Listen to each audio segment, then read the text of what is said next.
Waalaikumsalam warahmatullahi wabarakatuh. Selamat malam, salam sejahtera bagi kita semua. Salam Om Swastiastu, Namo Buddhaya, salam kebajikan. Yang terhormat kepada Pembina Kelompok Studi Pasar Modal Fakultas Ekonomi dan Bisnis Universitas Jember, Ibu Dr. Intan Nurul Awaliyah, SE, MSc. Yang kami hormati Bapak Asikin Ashar selaku pemateri dari Bursa Efek Indonesia. Yang kami hormati Ketua Panitia BI Talk Sharing 2022 Saudari Eva Damayanti. Yang kami hormati Ketua Umum Kelompok Studi Pasar Modal Fakultas Ekonomi dan Bisnis Universitas Jember, Saudara Muhammad Rian Arifin. Yang kami hormati Ketua Galeri Investasi BI Fakultas Ekonomi dan Bisnis Universitas Jember, Saudari Vika Syahputri. Yang kami hormati seluruh panitia yang telah berkontribusi menyukseskan acara BEI Talk Sharing ini, dan seluruh peserta yang kami banggakan. Puji syukur kehadirat Tuhan Yang Maha Esa yang telah memberikan kesempatan pada kita semua untuk melakukan acara pada malam hari ini. Sholawat serta salam tak henti-hentinya kita haturkan kepada junjungan kita Nabi besar Muhammad SAW, karena beliaulah suri tauladan kita dalam berperilaku dan penyempurnaan ajaran Islam sebagai rahmatan lil alamin. Sebelum memulai acara, perkenankan saya Syarafina selaku moderator pada malam hari ini untuk membacakan susunan acara. Yang pertama yaitu pembukaan. Yang kedua yaitu sambutan yang akan disampaikan oleh Ketua Panitia, Ketua Umum, dan Pembina atau yang mewakili Kelompok Studi Pasar Modal Fakultas Ekonomi dan Bisnis Universitas Jember. Yang ketiga yaitu penyampaian materi dari Bapak Asikin Ashar selaku perwakilan dari Bursa Efek Indonesia. Yang keempat yaitu sesi tanya-jawab. Yang kelima yaitu kuis, dan yang terakhir adalah penutup. Demikianlah susunan acara yang akan kita lalui pada malam hari ini. Sebelum memulai acara, marilah kita awali dengan membaca basmalah terlebih dahulu. Bismillahirrahmanirrahim. Baik, memasuki acara yang kedua yaitu sambutan. Sambutan akan disampaikan oleh Ketua Panitia BEI Talk Sharing Batch 1 kepada Saudara Eva Damayanti, dipersilahkan. Baik, moderator, terima kasih atas waktunya. Sebelumnya, Assalamualaikum warahmatullahi wabarakatuh. Selamat malam semuanya. Yang terhormat Bapak Asikin Ashar selaku materi kita pada malam hari ini. Sepertinya Bapak Asikin sudah berada di ruang Zoom. Terlebih dahulu, izinkan saya untuk menyapa. Selamat malam, Bapak Asikin. Selamat malam, Mbak Eva. Salam sehat ya. Ya Bapak, alhamdulillah, semoga kita selalu sehat nih Bapak. Amin. Yang terhormat Pembina Kelompok Studi Pasar Modal Fakultas Ekonomi dan Bisnis Universitas Jember, yaitu Ibu Dr. Intan Awaliyah, SE, MSc. Yang kami hormati juga Ketua Umum Kelompok Studi Pasar Modal Fakultas Ekonomi dan Bisnis, Saudara Muhammad Rian Arifin. Yang kami hormati juga seluruh panitia yang telah berkontribusi untuk menyukseskan acara ini. Dan tak lupa juga kepada seluruh peserta yang telah hadir pada acara BI Talk Sharing pada malam hari ini. Alhamdulillah ya, pada kesempatan kali ini kita telah bisa melaksanakan acara BI ini dengan tema strategi cerdas investasi cerdas bagi milenial dan juga mengenal tentang psikologi trading. Nah, nantinya dengan acara ini diharapkan mampu menambah wawasan kita terkait dengan investasi yang benar. Jadi nanti teman-teman juga bisa tanya nih kepada pemateri kita yang sangat luar biasa, ada Bapak Asikin. Nanti ada sesi tanya jawab, jadi manfaatkan ruang waktunya itu untuk bertanya tentang investasi kepada Bapak Asikin. Mungkin itu saja yang bisa saya sampaikan mewakili panitia yang bertugas, kurang lebihnya mohon maaf. Terima kasih. Wassalamualaikum warahmatullahi wabarakatuh. Saya kembalikan kepada moderator. Terima kasih kepada Saudari Eva Damayanti. Selanjutnya yaitu sambutan yang akan disampaikan oleh Ketua Umum Kelompok Studi Pasar Modal Fakultas Ekonomi dan Bisnis Universitas Jember kepada Saudara Muhammad Rian Arifin, dipersilahkan. Baik, terima kasih moderator ya Mbak Syarafina atas kesempatannya pada malam hari ini. Assalamualaikum warahmatullahi wabarakatuh. Rasa syukur saya aturkan, bangga sekali ya bisa bertemu satu forum, satu acara dengan teman-teman semua. Juga ada pemateri yang sangat luar biasa di sini, ada Mas Asikin Ashar ya. Selamat malam Mas Asikin. Selamat malam Mas. Salam sehat. Ya. Jadi nantinya kita sebagai young investor ya, kalau kata pembina kita sebagai investor muda, nantinya akan belajar bersama dengan Mas Asikin terkait tema yang telah diusung oleh panitia seperti itu. Baik, alhamdulillahirrahmanirrahim. Shalatu wassalamu ala asrofil anbiya'i wal mursalin Sayyidina Muhammadin wa ala alihi wa sahbihi ajma'in amma ba'du. Yang terhormat Ibu Dr. Intan Nurul Awaliyah, SMSC, selaku pembina SMFEB UNED. Yang saya hormati Pak Demayanti, selaku Ketua Panitia ITS Batch Point, ya. Dan juga yang saya hormati pemateri yang sangat luar biasa, ada Mas Asikin Ashar, di mana beliau merupakan seorang eksekutif trainer ya dari PT Bursa Efek Indonesia seperti itu. Juga rekan-rekan panitia dan peserta yang saya banggakan. Pertama-tama marilah kita panjatkan puji dan syukur kehadirat Allah Subhanahu wa taala yang senantiasa memberikan kita rahmat dan nikmat yang tiada terhingga, sehingga pada malam hari ini kita dapat melaksanakan hajat kita bersama ya, yaitu BTS Batch 1 ya. Tentunya semoga kegiatan ini dapat diridhoi dan berjalan sesuai dengan apa yang kita harapkan seperti itu.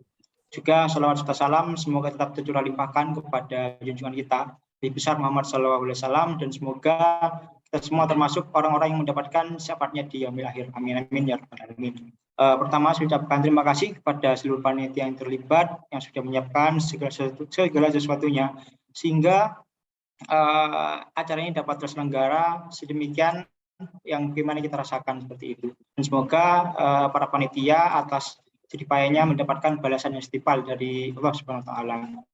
Dan juga saya ucapkan terima kasih kepada rekan-rekan peserta yang hadir begitu antusias ya. Ada 119 peserta di sini.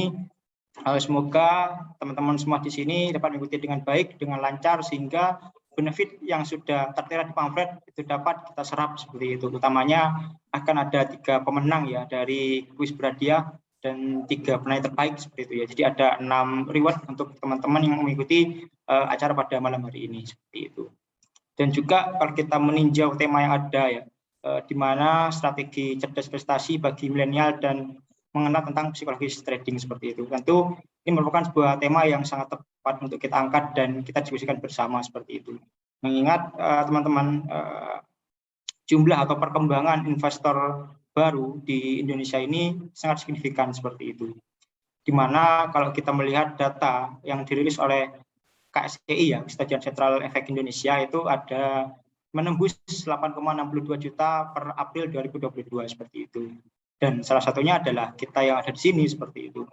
Jadi ini cukup signifikan teman-teman kenaikannya daripada di tahun sebelumnya ya, itu juga meningkat cukup signifikan sebanyak 7,48 juta orang per tahun 2021 seperti itu ya. Nah jadi tentunya dengan meningkatnya jumlah investor ini terus diimbangi dengan meningkatnya indeks literasi keuangan kita seperti itu. Jangan sampai kita menjadi investor hanya ikut-ikutan teman saja karena memang dia berhasil di market atau di instrumen investasi yang lainnya seperti itu. Jadi tidak jarang teman-teman kejadian per hari ini ya, banyak sekali penipuan-penipuan berkedok investasi seperti itu ya. Banyak sekali orang-orang yang memang sudah sukses di luar dunia investasi, namun ketika dia masuk pada dunia investasi dia terjerumus seperti itu, seperti di robot trading, skema ponzi atau afiliator ya dan sebagainya lah seperti itu. Nah maka dari itu tentu ini juga berkaitan dengan tema kita ya, yang berkaitan dengan psikologis seperti itu ya. Jadi terkait psikologis tentunya kita harus menyiapkan juga teman-teman. Banyak rekayasa sosial yang menjadi spektrum yang sangat luas dengan modus beragam ya, untuk mengelabui atau memanipulasi dari psikologis kita seperti itu. Kita diiming-imingi sebuah return yang besar sehingga tanpa kita sadari hanya berdasarkan emosi yang kita rasakan kita ikut-ikutan seperti itu. Kalau dalam trading saham itu namanya fear of missing out seperti itu ya, atau FOMO seperti itu, yang dimana kita tidak mau kehilangan tren yang sedang viral seperti itu. Maka dari itu penting teman-teman, secara psikologis matang, secara literasi matang seperti itu. Nah mungkin cukup itu ya yang bisa saya sampaikan, dan mohon izin ya teman-teman ya, untuk pembina tidak bisa sambutan dan membuka acara pada malam hari ini. Mungkin untuk itu saya mohon izin kepada moderator Mas Asikin dan juga rekan-rekan peserta untuk mengambil alih ya posisi beliau untuk sementara ini. Baik, dengan mengucap Bismillahirrahmanirrahim, BI Talk Sharing Batsuan dengan tema strategi cerdas investasi bagi milenial dan mengenal tentang psikologi trading, saya nyatakan dibuka. Terima kasih teman-teman, kurang lebihnya mohon maaf. Salam besar modal, salam investasi, KSPM, jaya, jaya, jaya. Terima kasih. Wassalamualaikum warahmatullahi wabarakatuh. Saya kembalikan ke moderator. Terima kasih kepada Saudara Muhammad Rian Arifin. Sebelum memulai acara inti, izinkan saya untuk membacakan CV dari pemateri kita pada malam hari ini.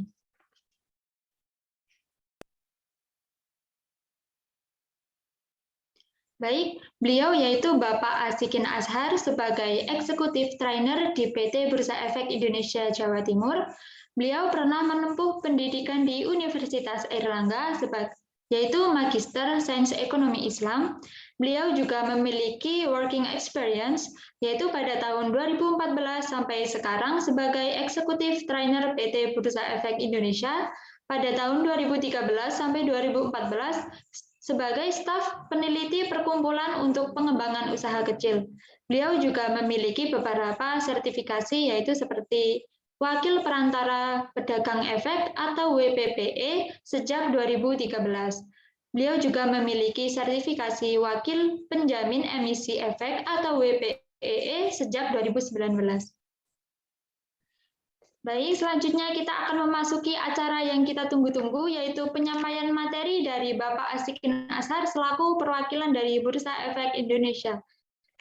Sebelumnya, apakah Bapak sudah berada di Zoom? Oh, ya. Bagaimana kabarnya Bapak? Alhamdulillah sehat, Kak. Alhamdulillah, semoga sehat Suara saya selalu sudah Bapak. terdengar? Sudah Bapak. Ya, oke. Ya, sudah bisa dimulai? Baik Bapak, dipersilahkan untuk menyampaikan materinya. Terima kasih. Bismillahirrahmanirrahim. Assalamualaikum warahmatullahi wabarakatuh. Selamat pagi. Kalau saya pagi terus nih supaya semangat ya. Selamat pagi dan salam sehat buat kita semua. Alhamdulillahirrahmanirrahim. Kita sampaikan rasa syukur kita kepada Tuhan Yang Maha Esa.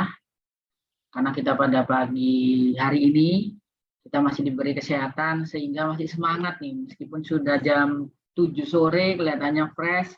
Bahkan surprise sekali juga pesertanya bisa 100 lebih, ini luar biasa ini. Memang KSPM, saya sering menyebutnya KSPM UNED Jaya ini selalu semangat.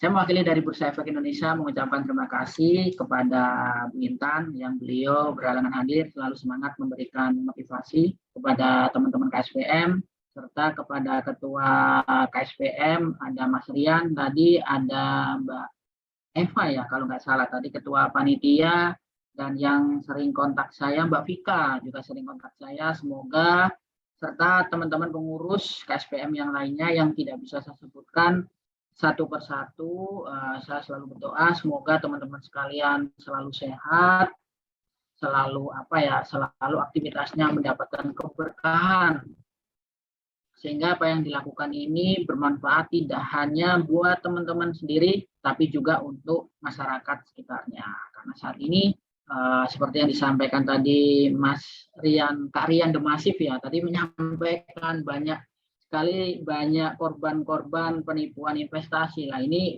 ikhtiarnya, jihadnya teman-teman, supaya kita bisa mencegah tetangga kita, teman kita, saudara kita, supaya tidak terjebak. Kasihan kan?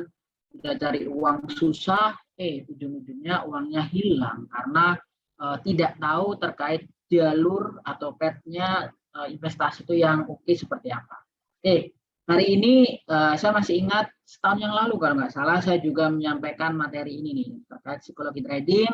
Saya kasih sedikit bumbu terkait trading plan. Tentunya juga diawali oleh beberapa tips investasi dan kondisi market. Saya izin share screen ya, supaya nanti diskusinya bisa lebih seru lagi nih. Baik, Bapak, silakan. Apa sudah terlihat? Sudah terlihat ya? Ya. Sudah, Bapak. Ya, oke. Saya ingin awali dulu nih. Reposisi niat kita terkait tujuan investasi. Jadi benar bahwa investasi itu ujung-ujungnya cari reward, cari return, cari keuntungan. Cuma untuk jalur ke sana ini bukan jalur lurus, bukan jalur mudah, bukan jalur yang given, tapi harus diperjuangkan. Makanya ada resikonya. Tapi kalau kita perhatikan, kalau kita lihat, resiko ini tidak bisa dihindari. Kalau kita ingin menuju reward, ya melalui resiko ini. Mau tidak mau itu jalannya.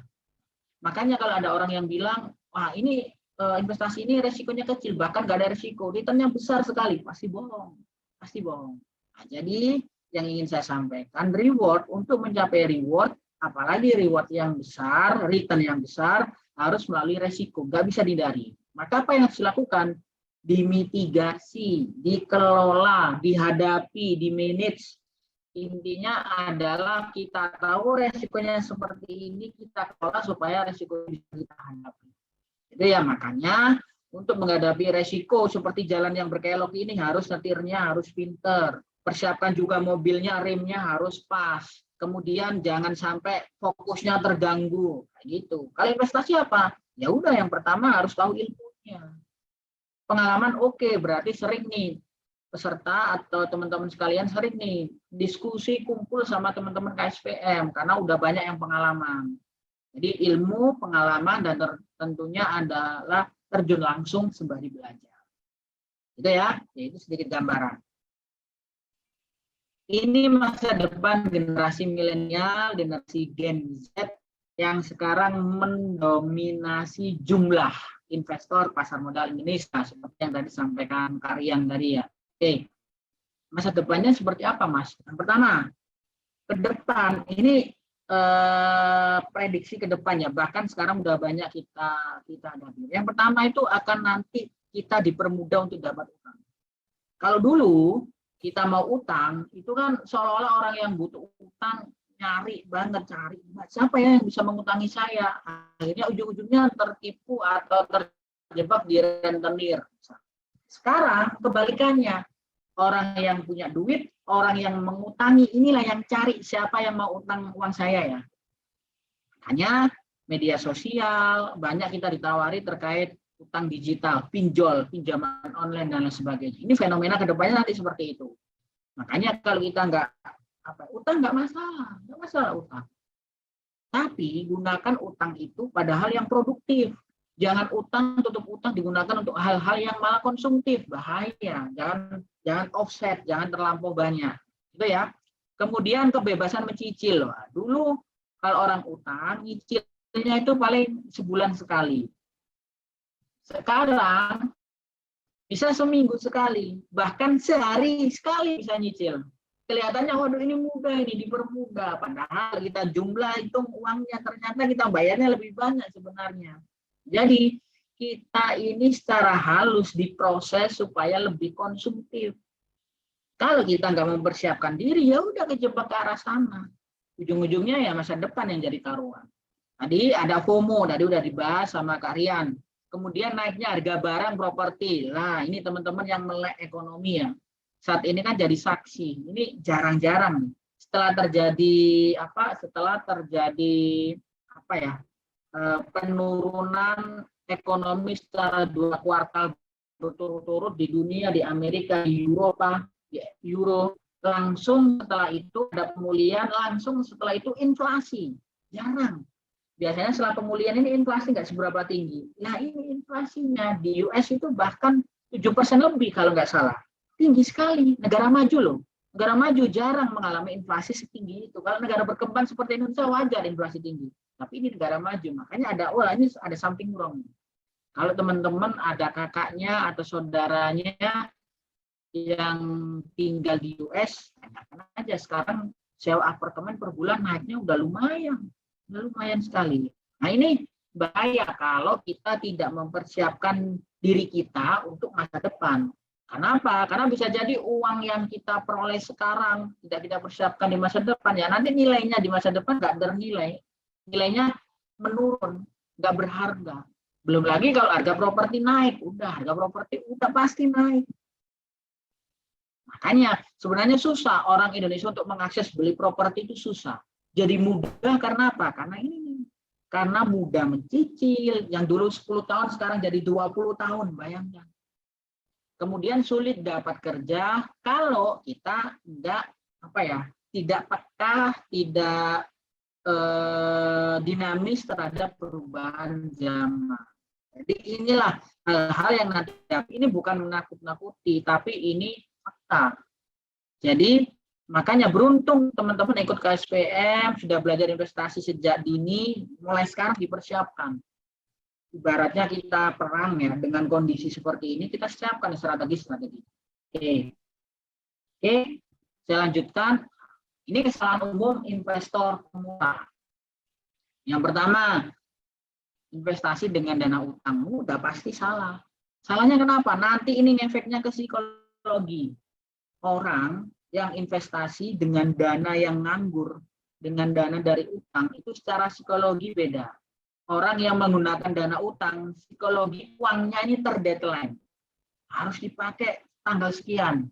Nah, ketika sudah mencapai tanggal terdeadline-nya, ternyata sahamnya belum naik. Malah turun, mau tidak mau apa? Mau tidak mau di-cut loss. Mohon info, apakah suara saya terdengar? Internetnya agak ini ya, agak terkendala ya? Apa suaranya masih jelas, Kak?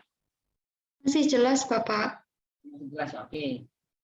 Nah, jadi nanti hubungannya ke ini, ke psikologi trading. Tapi kalau kita menggunakan dana yang benar-benar terserah kita, bebas dananya, kalau kita benar milih sahamnya, kemudian harga sahamnya turun, ya nyantai aja, nggak usah takut.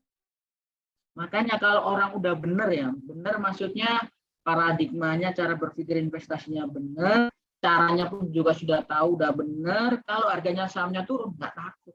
Karena apa? Karena dia udah memikirkan bahwa resiko penurunan harga saham itu ada. Bahkan dia ada strategi ya, kalau turun kayak gini ya malah beli harusnya. Makanya kalau teman-teman lihat investor yang pengalaman, yang udah lama di market, kalau dia untung banyak 30%, 40%, ekspresinya biasa. Rugi banyak, ekspresinya biasa.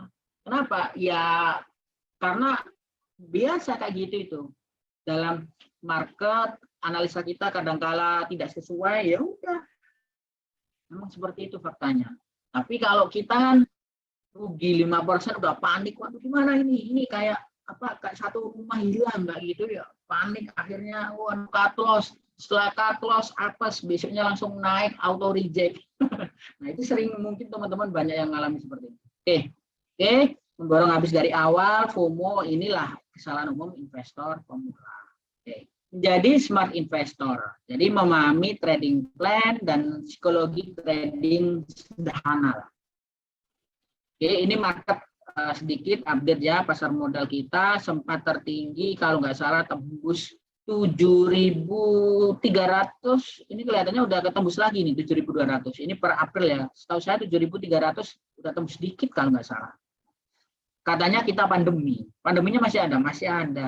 Marketnya kok udah naik. Tahun 2020 kita turun karena apa? Karena pandemi. Sekarang pandeminya masih ada. Marketnya, indeksnya gimana? Ternyata naiknya bahkan lebih tinggi sebelum pandemi. Aneh. Jadi kalau orang nggak paham ini gimana? Katanya kemarin turun karena pandemi, tapi sekarang kita masih pandemi, tapi marketnya jauh lebih tinggi sebelum pandemi. Selalu ada alasan-alasan, selalu ada dihubung-hubungkan. Yang penting fokus pada investasi, beli perusahaan, tahu kondisinya seperti apa. Udah. Suatu saat kalau turun pasti dicari-carikan alasan. Naik pun dicari-carikan alasan. Yang penting kita fokus ke situ, insya Allah. Kayak gini nih. Saya ada teman, jadi dia beli saham-saham di sektor pertambangan. Ketika waktu itu pertambangan ini mengalami penurunan yang lumayan. Banyak orang yang, ngapain kamu beli itu, gila. Kau beli sekarang, gila itu. Teman saya dia punya trade investing plan bahwa saya itu beli ketika harga murah. Suatu saat siklus yang namanya siklus harga komoditas itu pasti akan naik, nggak mungkin akan turun. Dan benar, dia hari ini panen-panennya. Udah jual, sebagian kecil jual dia. Berarti untungnya 100% lebih. Kayak gitu. Jadi artinya kita menyiapkan dulu sebelum kondisi itu datang. Misalnya nanti ketika harga komoditas naik, kalau kita nggak punya barang, akhirnya kita belinya apa ya? Belinya ikut-ikutan, wah, malah yang lain bisa jadi pada waktu posisinya jual, repot juga nanti. Itu gambarannya terkait bahwa market ya udah gitu aja. Yang penting kita fokus pada tujuan. Oke, ini nih. Ini adalah bulanan kenaikan indeks. Kalau hijau naik, merah turun. Sempat kemarin saya sering menyampaikan bahwa ada kemungkinan bulan Januari, Februari, dan juga Maret, itu indeks kita akan naik tinggi. Indeks kita akan naik tinggi. Saya nggak sampai April, waktu itu saya menyampaikan seperti ini nih, seperti tahun 2014, yaitu Januari, Februari, Maret. Loh, kenapa seperti itu, Mas? Karena saya melihat data. Data menunjukkan bahwa seharusnya bulan Desember itu minimal naiknya di atas 1%. Minimal naiknya di atas 1%. Tapi ada beberapa data yang ternyata bulan Desember naiknya nggak sampai 1%, 2014, 2013, dan 2021 kemarin. Tapi kalau kita lanjutkan datanya, 2012 0,95%, nggak sampai 1%. Jadi naiknya ketahan. Akhirnya bulan Januari, Februari, Maret naiknya lihat di atas 2% malah. Pun juga 2013 naiknya hanya 0,42%. Dilanjutkan ke 2014 naiknya bulan Januari, Februari, Maret. Saya memprediksi waktu itu Desember kemungkinan akan mengikuti ini nih. Nah ternyata naiknya juga lumayan, 0,75 Januari nggak kerasa, Februari 3%, 2%, dan April ini 2,2%. Jadi artinya apa? Data itu ada kemungkinan akan berulang. Itu namanya siklus. Itu yang namanya adalah pola seperti itu. Nah, tinggal kita punya datanya. Itu ya, itu sedikit aja. Sedikit contohnya seperti itu. Kalau kita ingin jadi smart investor, datanya harus kita cari-cari. Harus mencari data, harus punya data. Gitu ya. Nah, ini kalau trennya seperti ini berlanjut, kalau pergerakan saham 2022 mirip dengan 2013 maupun 2013 deh paling mirip, ya berarti siap-siap Juni, Juli, Agustus bisa jadi minus. Baru nanti berlanjut bulan September, Oktober, April, nggak tahu lah. Ini berdasarkan data aja. Nah, artinya kalau kita sudah memasukkan input, ada kemungkinan skenarionya seperti itu, kan kita bisa buat strateginya. Kita sudah jaga-jaga. Yang penting itu dulu. Itu ya. Oke, ini sektor. Nah, akhirnya pertanyaannya, Mas, sektor teknologi kok sekarang banyak yang turun? Ya jelas. Lihat aja, selama 2020, 2021 kemarin naiknya udah 707%. Kenaikan sektor teknologi, sahamnya naik, di satu sisi tidak diimbangi dengan fundamental. Ya udah, suatu waktu akhirnya akan turun. Artinya apa? Dalam jangka panjang, harga saham itu akan mengikuti fundamentalnya. Udah, dalam jangka panjang. Dalam jangka pendek, mungkin harga saham tidak akan mengikuti fundamentalnya. Tapi dalam jangka panjang, nggak akan bisa dibohong. Itu ya. Maka apa? Kalau dari sektoral ini, ada yang bisa kita cek. Apa itu Mas yang bisa cek? SAL. Ini contohnya aja.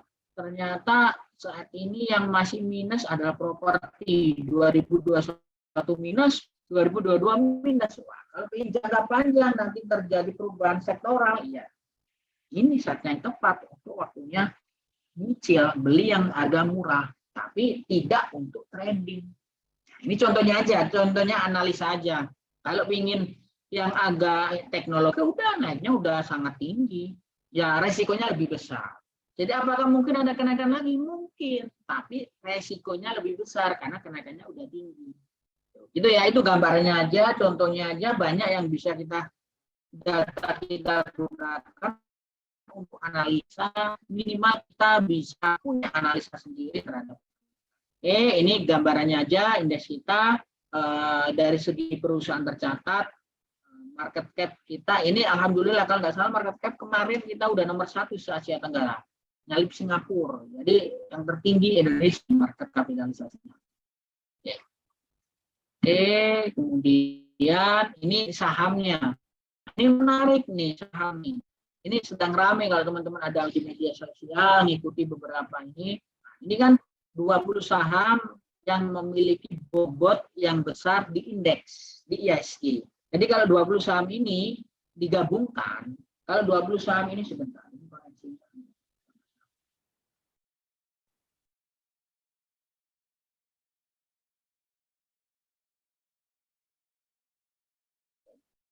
Saya coba di Wi-Fi.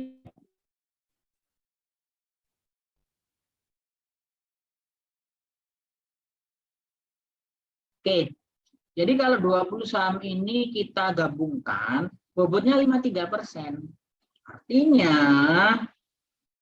kalau 20 saham ini dalam satu hari minus atau merah atau turun, dipastikan indeks kita pun merah. Sehingga para fund manager, pengelola reksadana itu kalau beli saham dan kinerja dana kelolaannya supaya tidak kalah sama indeks IHSG. Jadi yang dibeli ya saham-saham ini.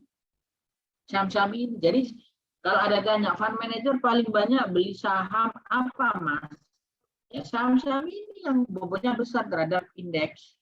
Supaya apa? Supaya kinerja kelolaan fund manager reksadana ini nggak kalah sama indeks. Karena pasti nanti di benchmark langsung sama indeks itu. Itu ya, ini market cap, bobot, ini yang paling sering diperdagangkan. Ada yang fenomena mutu, ini juga menarik nih. Ini kemarin IPO langsung nomor 5 besar. Bayangkan nyalip Bank BNI, Astra, Unilever disalip.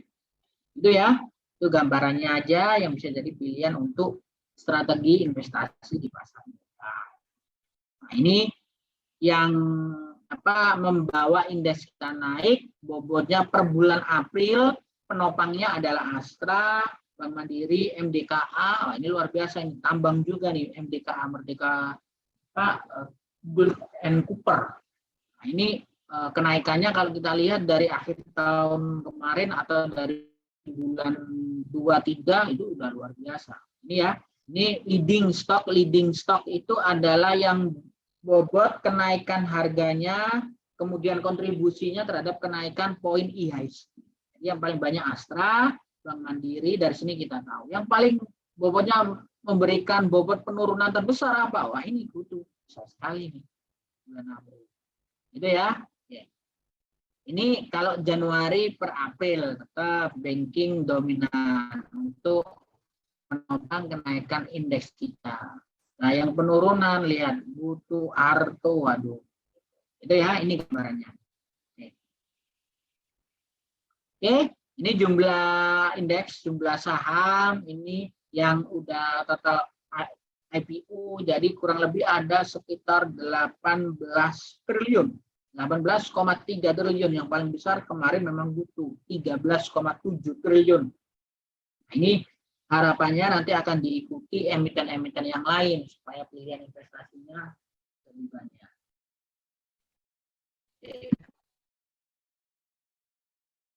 Jumlah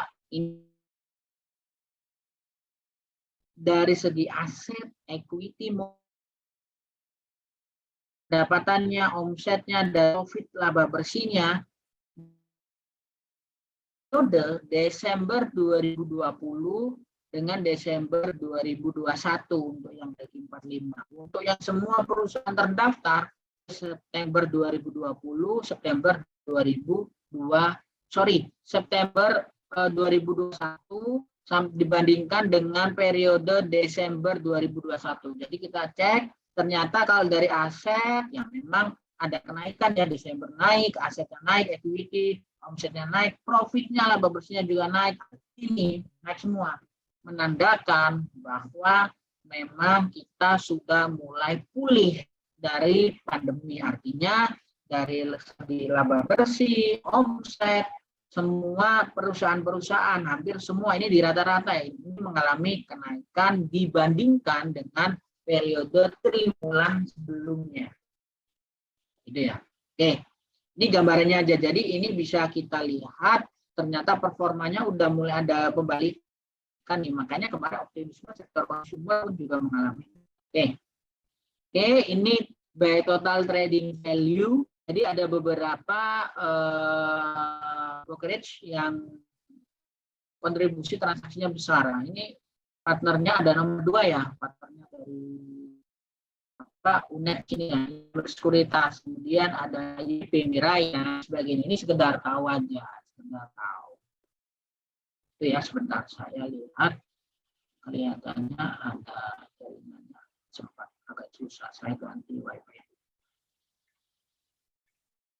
Nanti memberi materinya sampai jam berapa, Kak?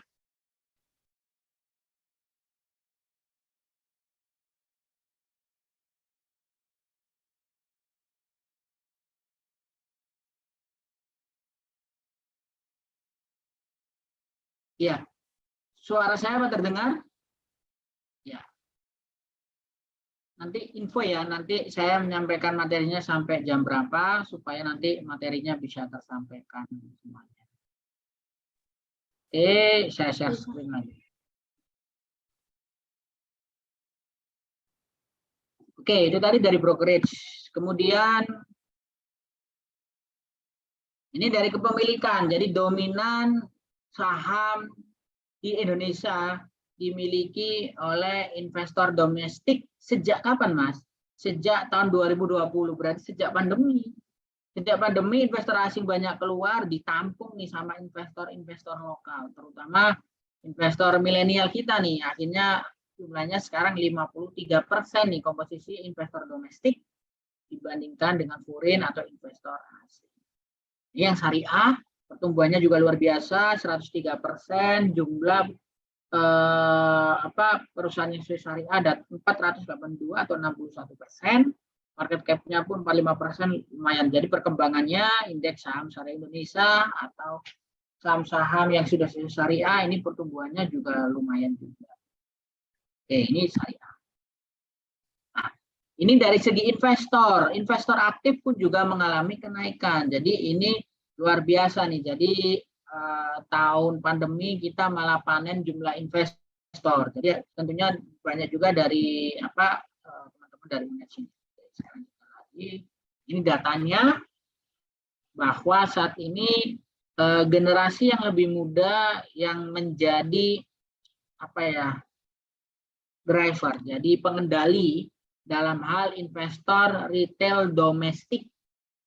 Kalau dari gender lebih banyak memang laki-laki. Kalau dari segi usia itu 60% investor kita di bawah usia 30 tahun. Tapi dari segi nominal uang ternyata paling sedikit juga ya. Jadi paling banyak orangnya tapi rupiahnya paling sedikit. Ini yang paling tinggi usia 60, bayangkan ada 566 triliun. Kemudian dari segi pekerjaan memang ada banyak ya. Ini paling banyak didominasi sama employee, ini banyak ini employee. Kemudian juga student juga banyak. Education ini pendapatan tahunannya juga ternyata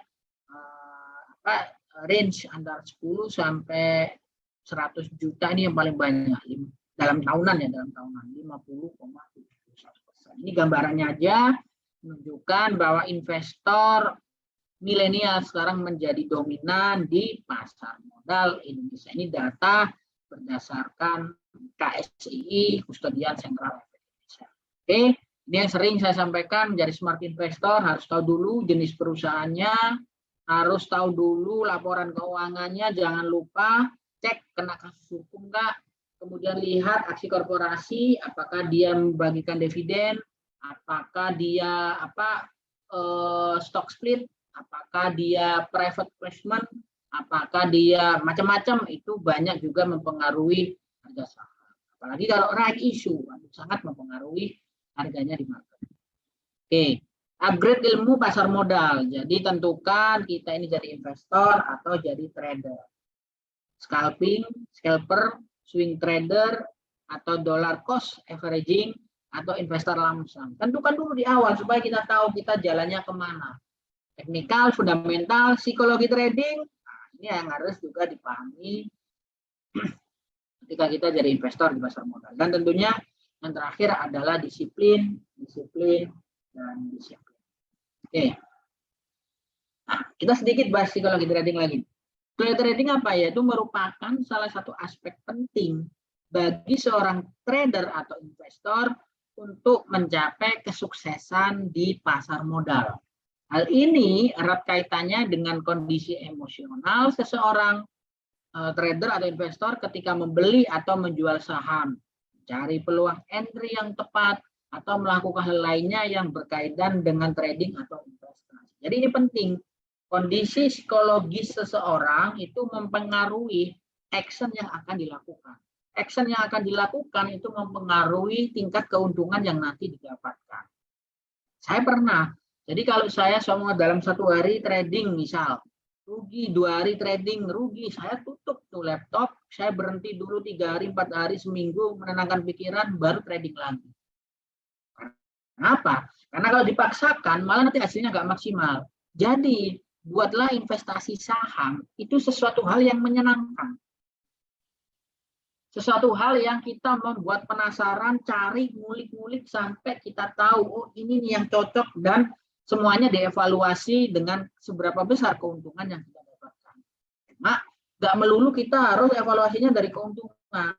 Ada satu sisi, rugi nggak apa-apa rugi. Yang penting dapat ilmu. Agar apa? Ilmunya kita gunakan untuk pelajaran di kemudian hari. Orang seperti Warren Buffett, orang trader juga, itu pasti pernah mengalami kerugian. Yang membuat mereka sukses adalah mereka tetap bertahan, belajar, tahu skemanya, tahu polanya, dan akhirnya bisa berhasil. Kayak gitu ya. Jadi nggak apa-apa kita evaluasinya berdasarkan keuntungan, tapi ada kalanya ilmu itu penting. Investasi ilmu itu penting. Oke, jadi aktivitas trading di level manapun pada umumnya akan melibatkan emosi. Kalau orang cenderung misalnya, orang cenderung dia itu rugi. Kemudian dalam ruang psikologisnya dia pasti ada perasaan untuk balas dendam. Saya ingin mengganti kerugian saya yang sebelumnya dengan keuntungan. Saya ingin cepat untung. Akhirnya apa? Pilihan sahamnya tidak objektif, cenderung tergesa-gesa, malah yang ada bukan untung, malah untung 2 kali, malah rugi. Nah, ini yang bahaya.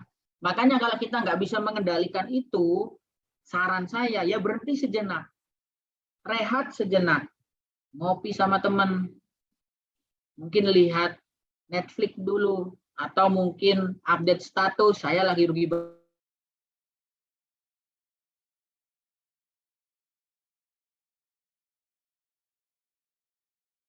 Psikologis kita, psikis kita, kalau udah merasa kita normal, balik lagi ke market. Tapi kalau nggak bisa, ya udah tutup laptop dulu, nggak apa-apa, nggak masalah.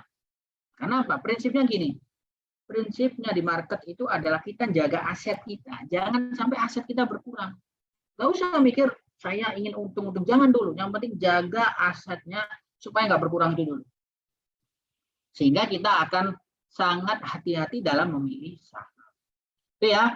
Bisa jadi Anda adalah seorang trader yang memiliki tingkat kecerdasan yang luar biasa. Namun percayalah bahwa hal tersebut tidak akan terlalu berguna dalam trading jika Anda tidak mampu menguasai emosi Anda. IQ-nya mungkin 200, waduh. Tapi belum tentu dia jago trading. Kalau dia emosinya sangat menguasai. Bahkan jangan terkejut jika Anda menemui seorang trader yang kecerdasannya biasa-biasa aja. Mungkin di kelas dia ketika kuliah tidur kayak gitu ya. Kemudian ketika diajak ngobrol diem aja, tapi kalau udah di depan monitor trading saham luar biasa fokusnya, dan dia mengesampingkan emosinya, benar-benar logis dan sukses. Itu ya, itu gambarannya aja. Jadi penting memang untuk psikologi ini.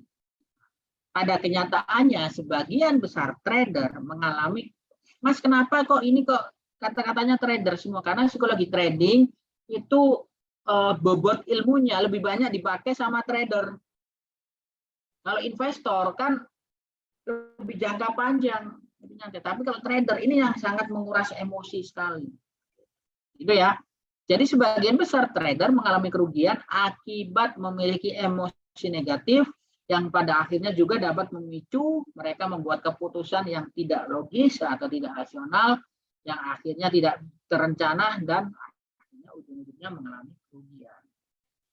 Gitu ya. Jadi itu penting yang saya sampaikan, ini berdasarkan pengalaman aja. Jadi teman-teman nggak apa mungkin ada evaluasi, Mas, saya tadi beli saham ini, ayo kita buat forum evaluasi atas pembelian saham teman-teman KSPM. Apa diskusi?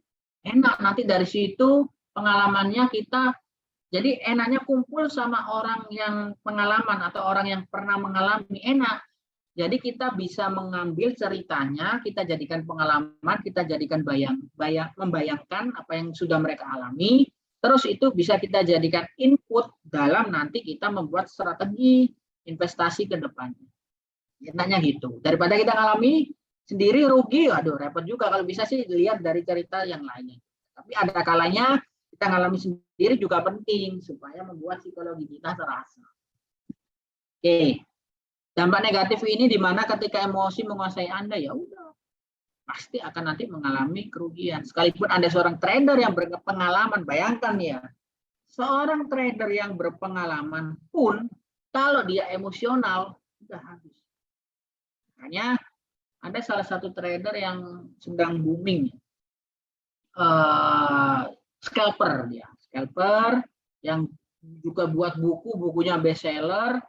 Dia selalu dalam sistem trading plan-nya, dia kalau sudah untung diambil.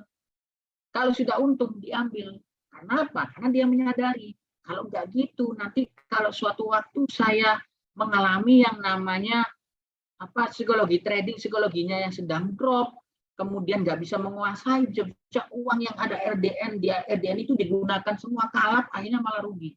Makanya cara dia membatasi supaya nggak terjebak ke arah situ, uang untung berapa diambil dulu dari RDN, untung berapa diambil dulu dari RDN. Karena kalau dia pusing kemudian mau trading, waduh uangnya udah nggak ada, nggak bisa, mau dia memaksa dirinya untuk rehat. Itu ya, itu gambarnya sampai orang pun dengan psikologis sampai melakukan hal seperti itu.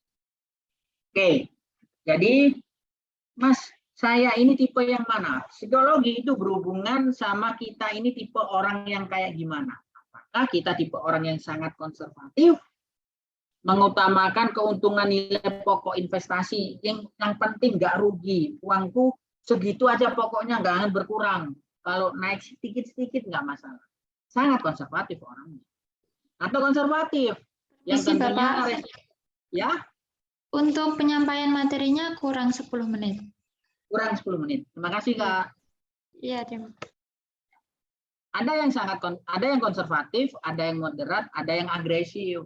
Nah, kalau yang agresif ini biasanya, Mas, kalau menurut Mas Asikin, kalau mahasiswa atau cenderung anak muda lebih kemana ya? Saya sering menyebutnya agresif. Loh, kok tahu, Mas? Simpel aja. Kita lihat aja, kalau kita lihat anak muda dari selera makannya udah ketahuan. Pasti mereka cari yang suka menantang, yaitu apa? Cari yang pedas, udah. Makanya sekarang makanan yang ada pedas-pedasnya level 1, derajat 1, derajat 2 dan lain sebagainya itu paling laku. Dan banyak yang beli di sana anak muda. Memang anak muda cenderung agresif. Kemudian kalau nggak makanan, lihat aja tempat hiburan yang sering dikunjungi apa? Pasti yang serem-serem, yang horor-horor. Misal rumah hantu atau yang pokoknya yang memacu adrenalin. Nah, karena anak muda memang cenderung agresif.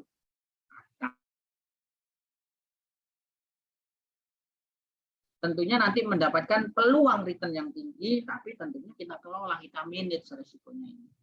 Ini pilihannya berdasarkan produk. Ini nggak hanya produk aja, Mas, Mbak. Ini nggak hanya produk aja, saham pun bisa di sini. Misal, saham yang sangat konservatif, saham konsumer. Saham yang konservatif di sini sektor kesehatan. Yang moderat, misal saham sektor transportasi. Yang agresif misalnya, yang fluktuatif itu sahamnya. Jadi bisa kita petakan dengan rumus agrometer ya. Agrometer ini. Jadi cenderung kita ini pingin return yang tinggi, atau seperti apa tingkat return kita, dan risikonya pun juga menyesuaikan. Jadi 4 hal secara psikologis yang menghambat kesuksesan seorang trader adalah yang pertama takut. Ada peluang, takut, ya udah kesempatannya hilang. Atau sebaliknya, serakah. Nah, ini serakah nih, terutama ketika marketnya naik tinggi, kita udah serakah.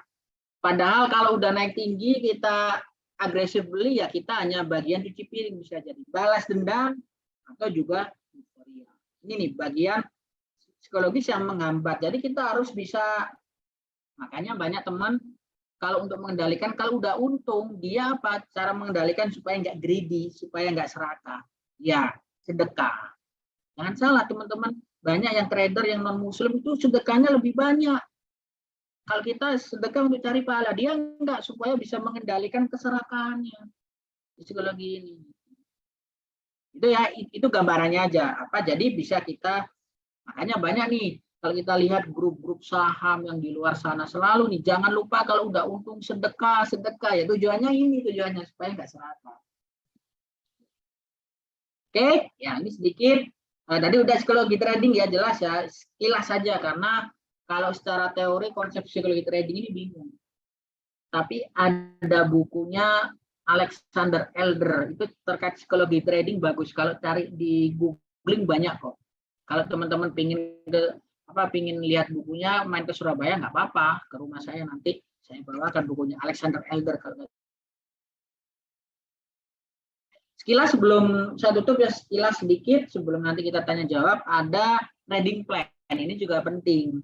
Trading plan ini penting untuk apa? Melengkapi psikologi trading. Trading plan ini penting. Jadi trading plan itu apa? Trading plan itu minimal mencakup screening saham, cara kita milih sahamnya.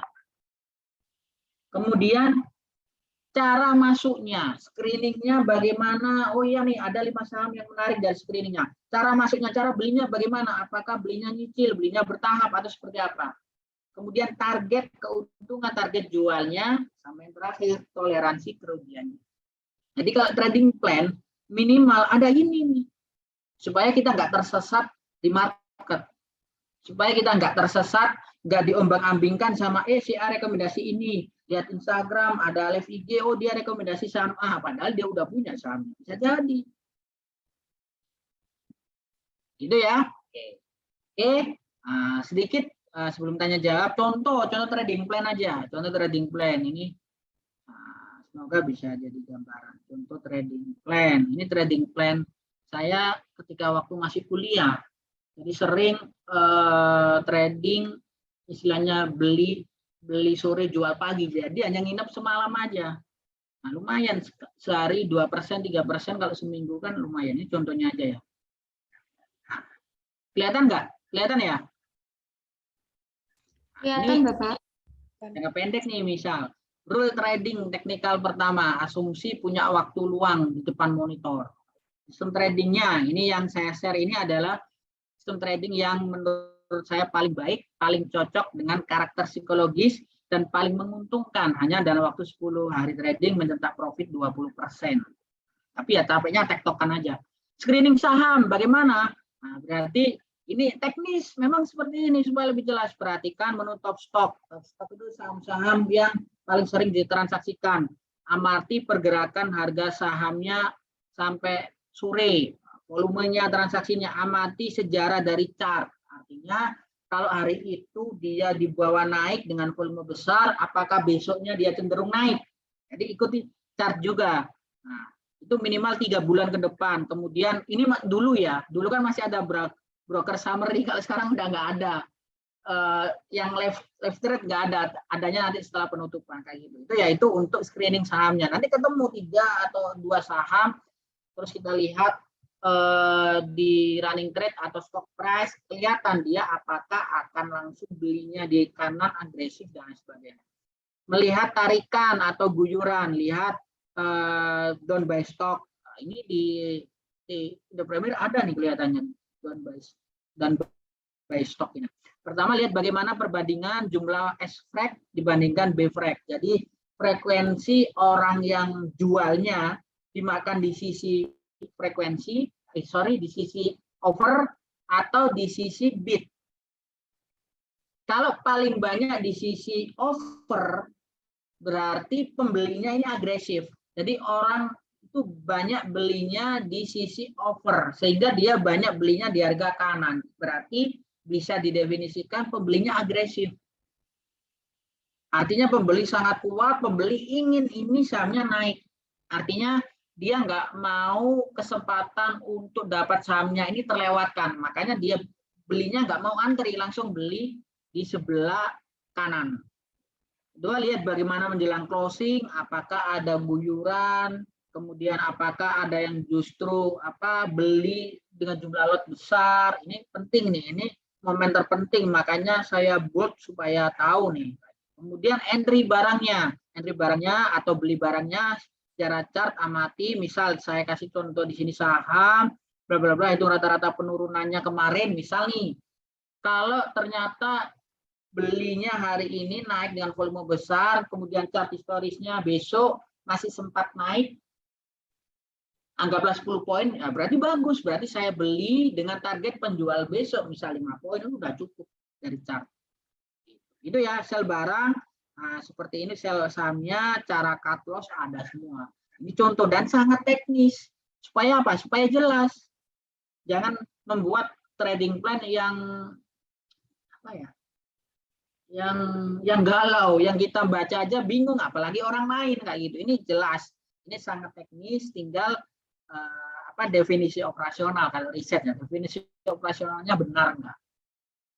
Oke, saya kira itu dulu dari saya. Nanti kita lebih banyak diskusi, semoga bermanfaat.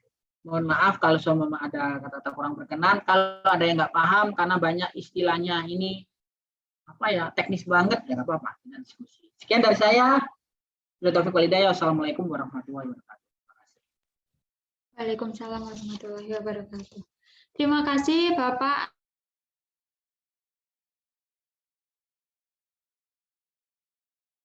Sudah nggak sabar untuk sharing atau bertanya kepada Bapak Asikin.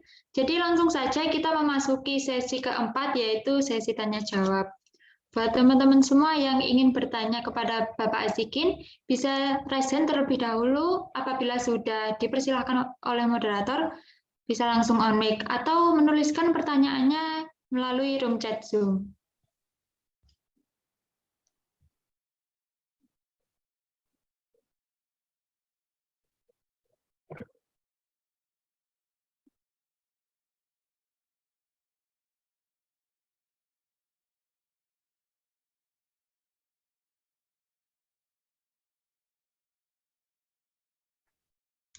Baiklah, di sini udah ada yang resen. Silahkan untuk Mbak Indrawati Rahmatila, dipersilahkan untuk menyampaikan pertanyaannya. Terima kasih moderator atas kesempatannya. Apakah suara saya terdengar dengan jelas? Sudah, Mbak. Saya ingin nanya, Pak, gimana sih Pak ciri saham yang bagus, apalagi untuk pemula kayak gitu? Terima kasih. Sebelumnya Bapak Asikin, apa pertanyaannya ditampung dulu atau bisa langsung dijawab?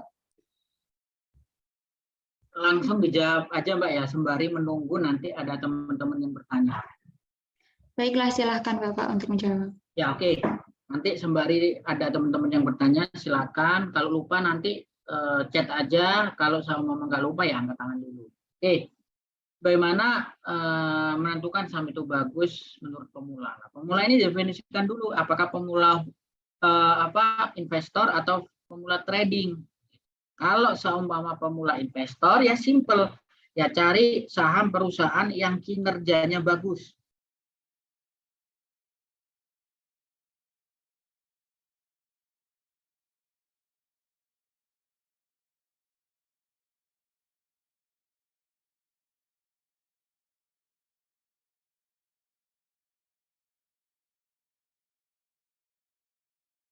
Ada RT bisnis aplikasi itu ada nih di EPS-nya, itu lihat dari tahun ke tahun naik nggak, udah ketahuan semua.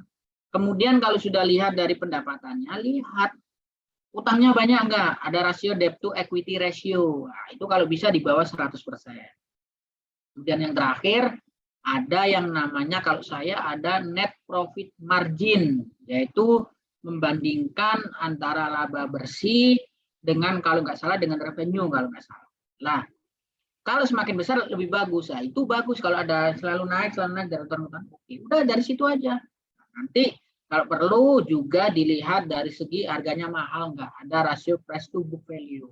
Ya boleh ngitung sendiri, boleh, nggak masalah. Tapi sekarang kalau nggak punya waktu ya melalui aplikasi, kalau di Indo Premier saya kira juga ada, atau RTA Business juga ada. Jadi lihat itu aja, simple. Kalau kita investor, kalau saran saya sebagai pemula awal-awal ya investor dulu. Sembari nanti belajar ilmu-ilmu yang lain, misal teknikal. Nah, teknikal ini ilmu yang kalau menurut saya sih semuanya menarik.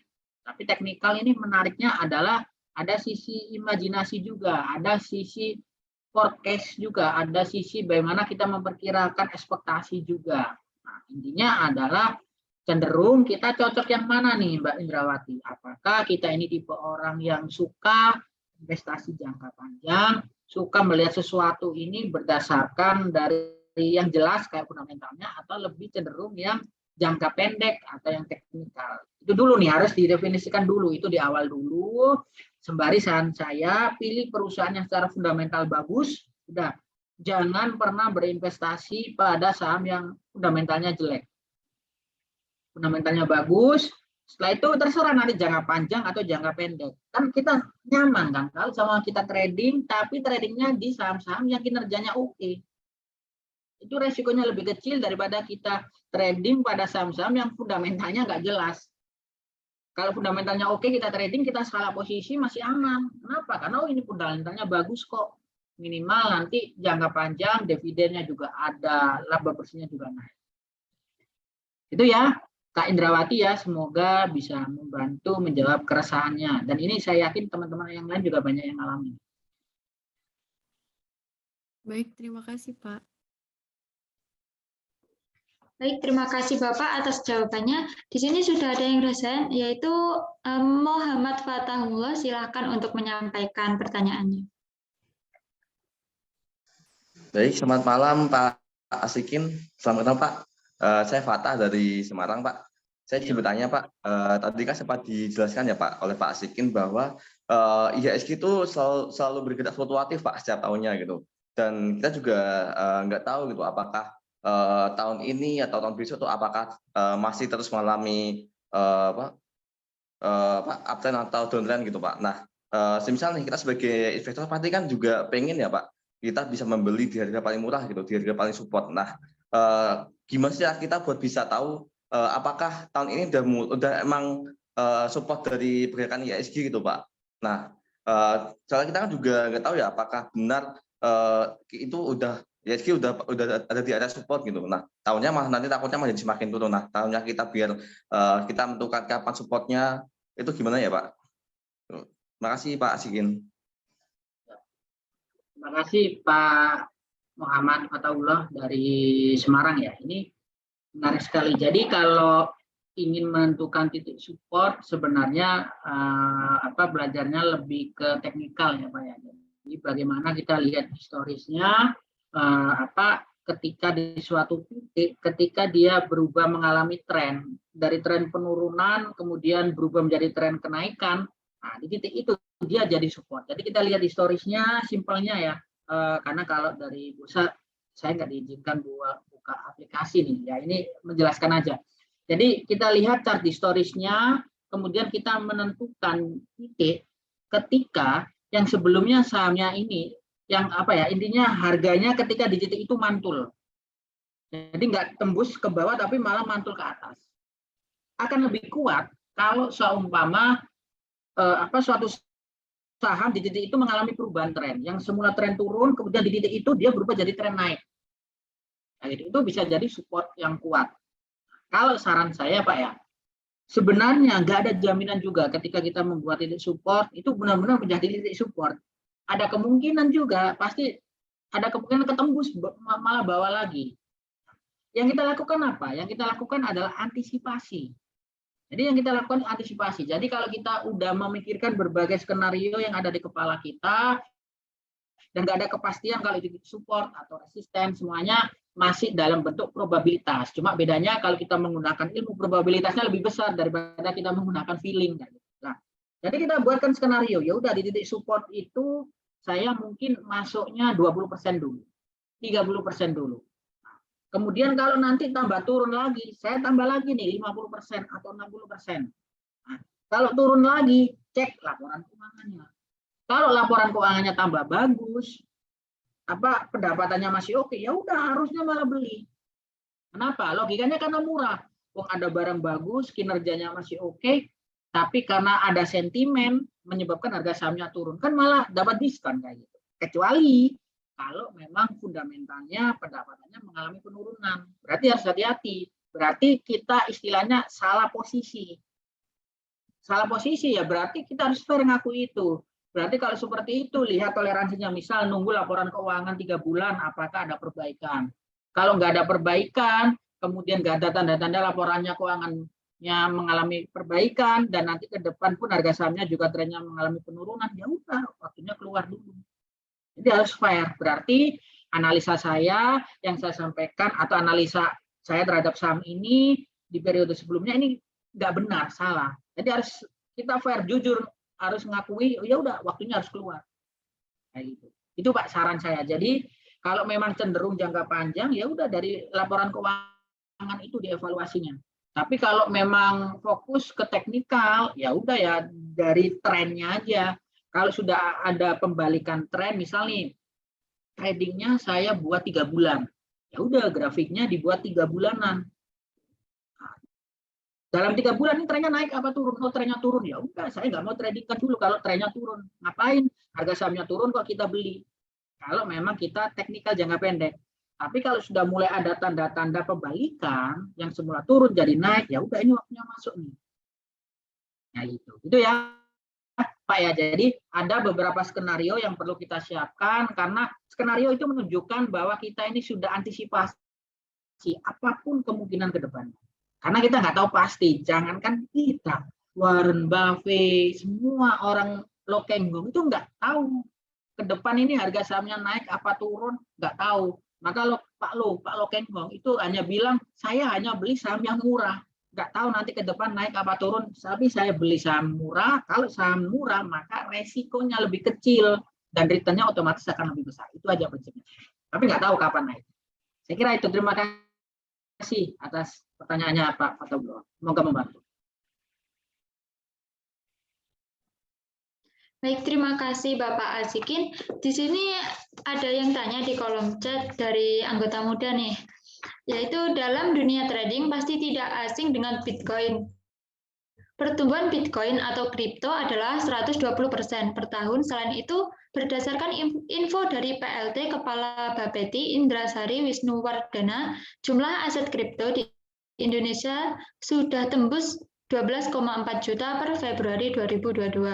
Namun perlu diketahui juga bahwa kebutuhan energi dari Bitcoin lumayan tinggi. Dalam satu sisi Bitcoin bertambah positif pada perekonomian, namun di sisi lain Bitcoin juga berdampak negatif karena memakan energi yang cukup banyak karena penambangan Bitcoin yang semakin haus listrik.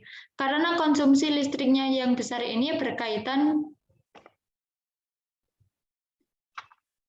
dengan jumlah polusi CO2 yang dihasilkan dari pembangkit listrik. Dan perlu diketahui juga bahwa saat ini beberapa negara dan juga Indonesia khususnya sedang merencanakan ekonomi hijau atau green economy. Ekonomi hijau dan Bitcoin memiliki hubungan yang negatif atau bertolak belakang. Tentunya akan ada kebijakan dari pemerintah untuk menekan aktivitas dari kegiatan trading atau investasi cryptocurrency ke depannya. Tentunya akan ada kebijakan dari pemerintah untuk menekankan aktivitas dari kegiatan trading atau investasi cryptocurrency ke depannya. Nah, bagaimana sikap yang harus kita persiapkan mengenai hal tersebut? Apakah beralih saja ke instrumen trading atau investasi yang lain? Bagaimana Bapak atas pertanyaannya? Panjang ya Kak ya pertanyaannya ya. Oke, Baik, saya tangkap deh ya. Oke, jadi yang pertama yang ingin saya sampaikan, jawaban saya bukan orang kripto, saya bukan orang properti, tapi saya dari Bursa Efek yang edukasinya terkait pasar modal. Jadi saya sampaikan itu supaya teman-teman bisa memfilter jawaban saya. Yang pertama. Yang kedua nih, koreksi jika saya keliru, kebanyakan orang melakukan investasi atau masuk ke kripto, aset kripto, itu kebanyakan mereka hanya ingin melihat peluang naik turunnya harga atau sampai digunakan secara diambil benar-benar aset kriptonya digunakan untuk apa istilahnya itu untuk fundamentalnya gitu. Enggak, kebanyakan memang hanya untuk memanfaatkan kenaikan sama penurunan harga aset kriptonya alias ditradingkan. Nah, banyak yang keliru. Jadi teman-teman pun sekitar saya juga banyak yang kripto. Ya, saya sampaikan, kok bisa kripto nyangkut atau dia rugi alias dia nggak berani cut loss. Nah, kenapa kripto itu cenderung harusnya digunakan dalam jangka pendek? Kenapa? Karena kalau digunakan jangka panjang, apa yang kita ambil? Beda sama saham. Sahamnya apa? Karena saham, kalau kita beli perusahaan itu menjadi milik kita. Aset dalam perusahaan menjadi underlying, jaminan aset kita. Sehingga kita bisa mengekspektasi perkembangan perusahaan, dan kalau perusahaan tiap tahun membagikan dividen, kan malah bagus, bisa untuk jangka panjang. Tapi kalau kripto, saya belum menemukan di sisi itu. Makanya, saya berkesimpulan kalau orang masuk ke kripto itu cenderung jangka pendek. Kalau jangka pendek seharusnya nggak ada istilah nyangkut, seharusnya harus cut loss. Nah ini yang harus diperdalam karena setahu saya orang masuk ke kripto itu ya tujuannya memang memanfaatkan kenaikan sama penurunan harganya aja. Oke. Kemudian kalau terkait ini kelihatannya yang tanya aktivis green economy ini ya. Oke. Kalau terkait itu ya memang ada benarnya kalau kita lihat di Tiongkok pun banyak juga aset-aset ini malah kripto ini penambangan koin kripto ini malah membuat berlawanan dengan green economy. Cuma saya tidak memperdalam di situ, tapi intinya adalah kita kalau investasi cari apa? Kalau sama memang untuk jangka panjang ya menurut saya ya salah satu pilihannya adalah saham karena ada underlying-nya yaitu perusahaan tersebut. Saya kira itu. Semoga bisa membantu menjawab pertanyaan dari Kak angkatan muda ya, dia Mustika. Semoga bisa membantu. Itu ya. Nah, kalau di saham pun juga ada yang green energy juga ada green economy, bahkan ada ESG yang sekarang ngetren yaitu perusahaan yang peduli lingkungan, tata kelolanya bagus, dan juga peduli terhadap wilayah sekitarnya. Sekarang ngetren itu ESG. Demikian, terima kasih. Baik, terima kasih Bapak Azikin atas jawabannya. Di sini udah ada Mas Dafa Al-Farizi, silahkan untuk menyampaikan pertanyaan. Oke, Assalamualaikum warahmatullahi wabarakatuh. Selamat malam Pak Azikin. Jadi ada sedikit yang akan saya tanyakan. Ini IHSG ini kan sudah bisa dibilang mencapai titik yang cukup tinggi ya Pak. Setelah ATH juga di atas 7.000. Nah, di sini pembahasan kita kan psikologi. Nah, bagaimana Pak mungkin tanggapan Bapak menyikapi fenomena tingginya IHSG ini Pak? Apakah mempengaruhi psikologi para investor, baik retail maupun investor besar? Karena kan ketika pada titik yang cukup tinggi ini kan bisa dibilang bukan saatnya untuk membeli lah, untuk investor jangka panjang seperti itu Pak. Mungkin bisa diberikan pencerahan dan tanggapan jenengan Pak. Terima kasih. Ya, bagus pertanyaannya Mas Dafa ya. Jadi memang indeks beberapa kali mencapai ATH atau nilai tertingginya sempat 7.300 lebih kalau nggak salah, dan kan udah tinggi Pak. Apakah turun dulu atau seperti apa? Nah, sekarang kita lihat aja indeksnya ketahuan nih. Jadi ketika naik kemudian turun dulu, naik kemudian turun dulu. Beda sama ketika bulan Februari, Januari naik nggak turun-turun, naik terus. Nah, ibarat kita naik tangga. Psikologi naik tangga, kalau energi kita masih besar, kan naik tangganya kan lancar kan. Tapi kalau kita udah mulai capek, istirahat dulu mau naik, aduh capek, istirahat dulu, kayak gitu. Sama kayak indeks kita. Nah, energinya bisa besar lagi jika apa Mas? jika yang pertama kondisi emiten perusahaan-perusahaan dalam laporan keuangannya bagus semua. Kondisi ekonomi juga bagus semua. Kemudian ekonomi global mulai ada pemulihan. Nah, itu nanti bisa menjadi katalis atau semangat yang nanti membuat indeks kita naik lagi. Jadi kita ingin tanya, Mas, indeks tinggi itu kan sesuatu yang nggak bernilai kalau nggak kita bandingkan. Tinggi dibandingkan dengan apa? Kalau dibandingkan sama ini, kalau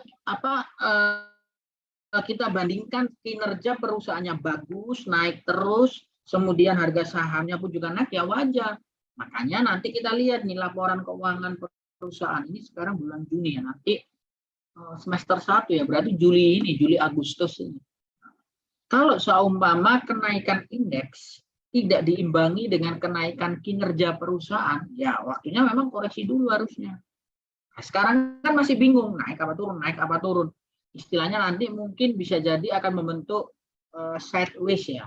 Jadi kalau naik dia nggak kuat karena capek, kalau turun istilahnya eman udah di titik tertinggi ini, akhirnya ya ada range-nya dia naik turun pada poin-poin itu, namanya sideways. Nah, nanti sideways ini tergantung dari perkembangan selanjutnya.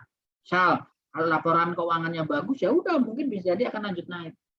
Tapi kalau ekonominya ada nggak seberapa bagus dan sebagainya, ya udah berarti kan koreksi. Tapi koreksi nggak buat kita panik, malah seharusnya membuat mata kita berkaca-kaca, cari saham yang murah nih, mumpung dikasih murah kayak gitu. Gitu ya. Jadi intinya adalah kita nyiapkan, Mas, skenario ke depan. Kalau sama naik, apa yang saya harus lakukan? Kalau sama turun, apa yang harus saya lakukan? Karena kita nggak tahu pasti yang terjadi ke depan itu seperti apa. Yang penting kita udah menganalisa probabilitas dan menyiapkan skenario-nya, menyiapkan action plan-nya. Supaya apa? Supaya kita nggak ketinggalan kereta. Kalau sama turun, ya udah kamu punya saham nggak? Nggak punya. Ya udah kalau turun ya saya cari saham yang kinerjanya oke, yang harganya murah.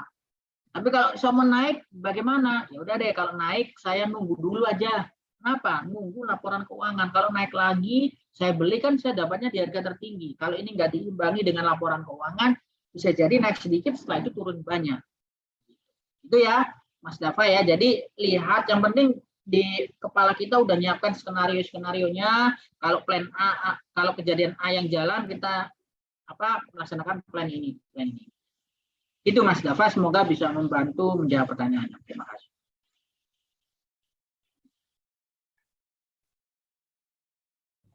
Baik, terima kasih Bapak Azkin. Selanjutnya yaitu dari Mas Kakak Kusuma. Izin bertanya Bapak, kira-kira emiten yang melakukan aksi korporasi contohnya seperti private placement, kira-kira efek apa yang akan terjadi pada emiten dan harga saham tersebut Bapak? Apakah dapat dipahami pertanyaannya Bapak? Ya, silakan. Yang pertama dari Kakak Kusuma ya. Jadi Kakak, kalau semua emiten ini melaksanakan yang namanya private placement, harus tahu dulu private placement itu apa. Private placement adalah menerbitkan saham tapi ditujukan khusus kepada pihak itu. Jadi kalau ketentuan OJK, kalau dikeluarkannya lebih dari 100 pihak, maka harus terbuka. Tapi kalau hanya beberapa pihak saja, namanya private placement. Private placement berarti udah ada standby buyer-nya, lihat dijualnya di harga berapa. Kalau kesepakatan harganya ini berada di atas harga pasar, berarti bagus, ada kemungkinan harga sahamnya akan naik. Nah, gitu. Kemudian rencana perusahaan dengan masuknya investor baru itu arahnya kemana? Setiap investor di pasar modal itu kecenderungannya ada investor yang memang dia inginnya ekspansi, ada investor yang ketika udah injek perusahaan, malah perusahaannya malah menyusut kayak gitu. Tergantung kayak gitu. Jadi lihat yang pertama, kalau contohnya private placement, right issue, nah itu lihat harganya, harga kesepakatannya atau harga right issue-nya itu di harga berapa. Itu yang nanti akan mempengaruhi harga sahamnya tersebut. Dan seharusnya dalam jangka panjang malah bagus efeknya. Kenapa?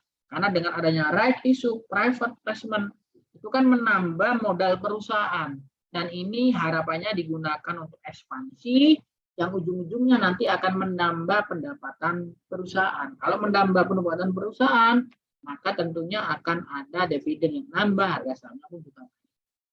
Itu ya, Kakak Kusuma, semoga bisa membantu menjawab.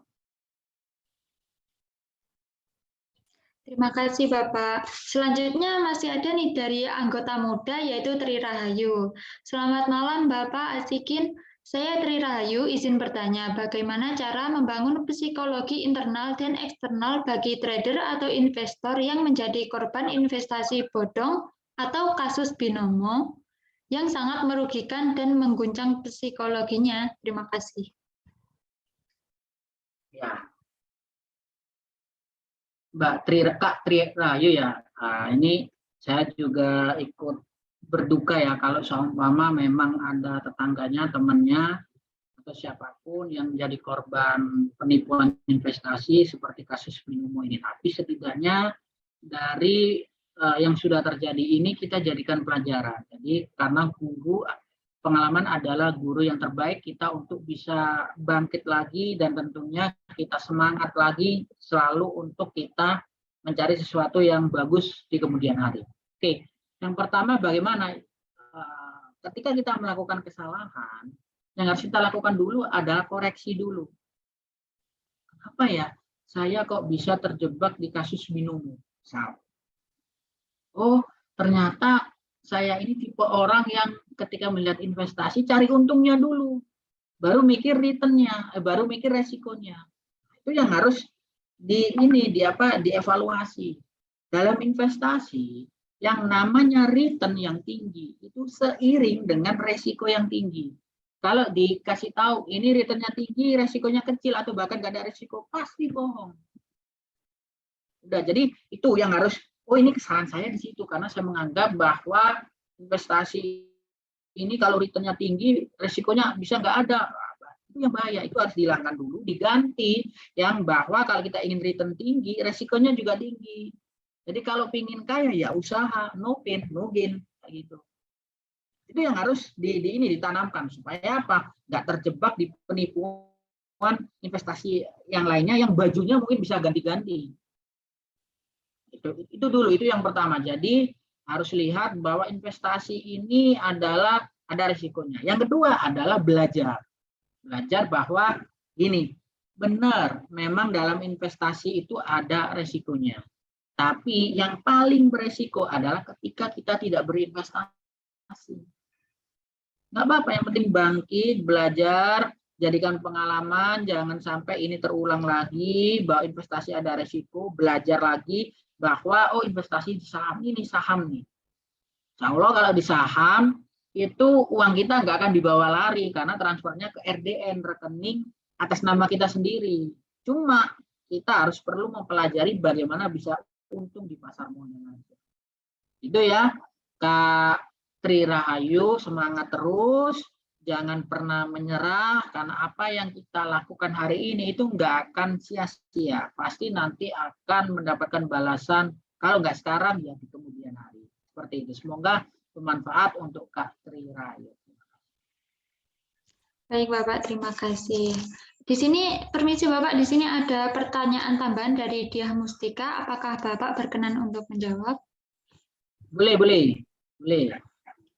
Yaitu bagaimana cara menabung saham yang lebih baik, lump sum atau averaging cost?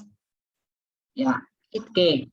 Dari Kak Diah Mustika yang tadi ya. Oke. Saya jelaskan dulu lump sum itu apa, averaging cost itu apa. Jadi lump sum itu adalah belinya langsung dalam jumlah banyak. Jadi investor merasa di harga sekarang sahamnya ini murah banget. Jarang nih kalau harga sahamnya ini berada di posisi kayak sekarang ini. Makanya apa? Beli dalam jumlah banyak, udah. Itu lump sum. Beda sama averaging cost atau dollar averaging. Jadi belinya nyicil. Tiap bulan saya beli 1 lot. Tiap bulan beli 1 lot. Tiap bulan beli 1 lot. Nah, ini mana yang lebih baik? Ini tergantung dari masing-masing investor. Lump sum itu bagus kalau pilihannya tepat. Kenapa? Kalau saya beli banyak, setelah itu naik, ya alhamdulillah, untungnya banyak. Tapi resikonya juga besar. Kalau nanti tambah turun lagi, udah kita nggak bisa ngapa-ngapain, uang kita udah habis. Beda sama dollar cost averaging, karena mungkin orang yang asumsinya dollar cost averaging, analisa saya ini saya masih awam di pasar modal. Jadi salah satu resiko yang bisa saya kurangi ketika saya investasi pasar modal adalah belinya nyicil. Dengan beli nyicil, ketika nanti harganya turun, kita pun dapatnya bisa ter-average, terrata-rata, mengikuti harganya ketika itu. Ketika harganya naik pun kita dapat ada modal yang kemarin beli di harga bawah, setelah naik ya kita untung. Jadi averaging cost memang resikonya lebih kecil daripada lamsam. Tapi bagi orang yang udah ahli, kayak kemarin ketika pandemi Maret 2020, sahamnya turun dalam, wah ini jarang-jarang nih turun dalam kayak gini. Kalau orang udah ahli, langsung beli lamsam banyak. Kalau udah ahli, tapi kalau awam, saran saya ya dollar cost averaging atau averaging cost ini yang bisa digunakan sembari nanti belajar. Kayak gitu. Karena takutnya kalau uangnya banyak nggak masalah, tapi kalau lamsam, waduh, setelah itu turun lagi, saya nggak punya uang gimana ya? Jadi penonton aja. Tapi kalau averaging cost saya enak nyicil satu lot. Itu ya, Kak Dia Mustikawati, bagus sekali. Semoga bisa membantu. Apakah dari Kak Diah Mustika masih ada feedback? Terima kasih banyak, Bapak. Sangat luar biasa sekali ya antusias sharing pada malam hari ini. Namun karena sesi tanya jawab sudah selesai, maka kita akhiri saja sesi tanya jawab ini. Dan mungkin bagi teman-teman yang masih ingin bertanya kepada Bapak Azikin, bisa langsung kontak atau menghubungi panitia yang bersangkutan. Baik, selanjutnya yaitu sesi dokumentasi. Dimohon untuk semua teman-teman bisa mengaktifkan fitur kameranya. Kepada yang bertugas, dipersilahkan.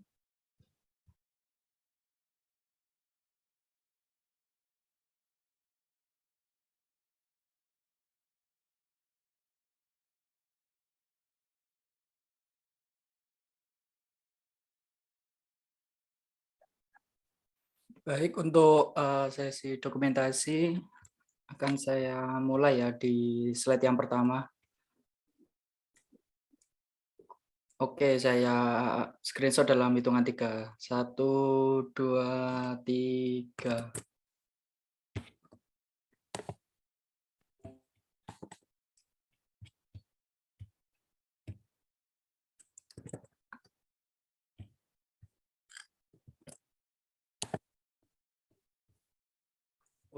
Oke, untuk yang slide kedua, silakan bisa on cam teman-teman. Di sini ada Ade Ilham, Vivin, Muhammad Fikri, Dia Kirana, Alvin Bara.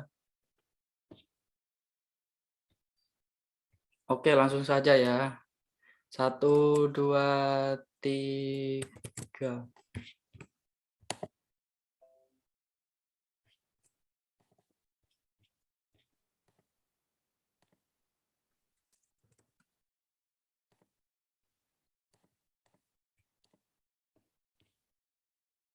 Baik, terima kasih sudah saya dokumentasikan untuk acara pada malam ini. Saya kembalikan ke moderator.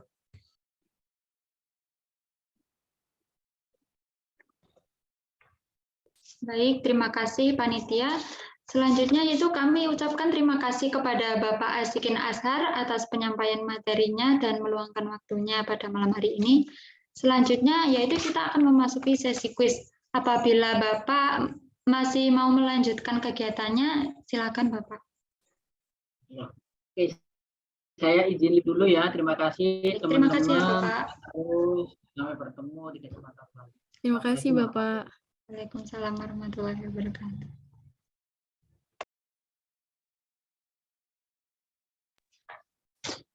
Baik, kali ini kita akan memasuki acara yang kelima, yaitu kuis. Di mana di dalam kuis ini peserta diberi waktu selama 1 menit untuk menjawab pertanyaan. Peserta yang mampu menjawab pertanyaan dengan benar akan mendapatkan reward.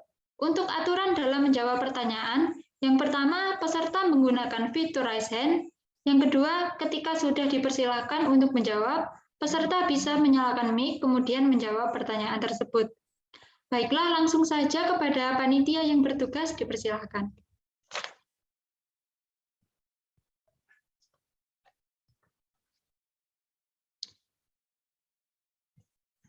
Nah, di sini udah ada pertanyaan, siapa nama pemateri di BEI Talk Sharing kali ini?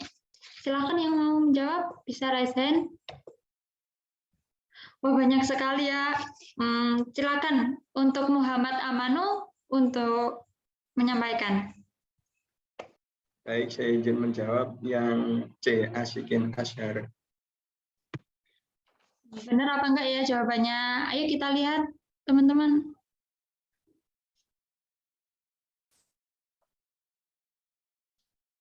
Yeay, benar. Selamat kepada Kak Muhammad.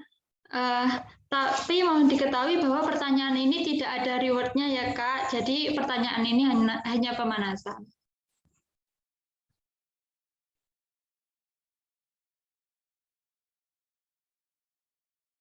Baik, kita memasuki pertanyaan yang pertama. Yaitu dikenal dengan nama apakah sistem perdagangan otomatis di bursa efek yang ada di Indonesia? A. The Surabaya Automated Trading System, B. Automated Trading System, C. The Jakarta Automated Trading System, atau D. Automated Teller Matching.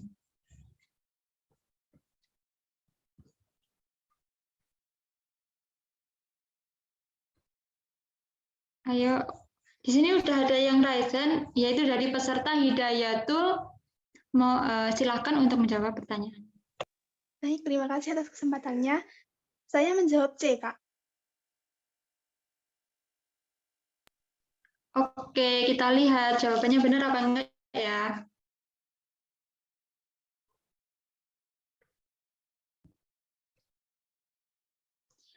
Yeay, benar. Selamat kepada Kak Hidayatul.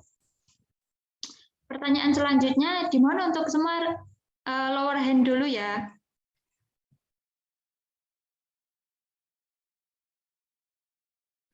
Sebentar, lower hand dulu Kak. Untuk